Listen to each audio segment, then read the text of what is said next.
Here's our 1-minute video for Vista Rosa at San Francisco. So ito yung kanilang Type 1 inner unit townhouse model. And as you can see, kasya naman yung Ford pickup, pero medyo sagad na siya dun sa property line. Ayan. So the lot area is 50 square meter. Andito ang ating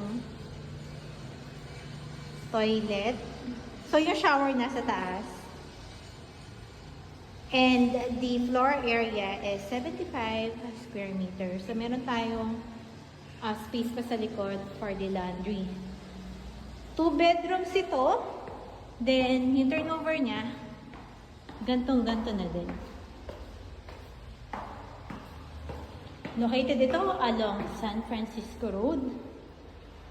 So, ito yung bedroom 1, malaki. At ito yung bedroom 2. So, ito yung toilet and bath mo. So, yung sa baba, more of a, ano siya, powder room. Yeah.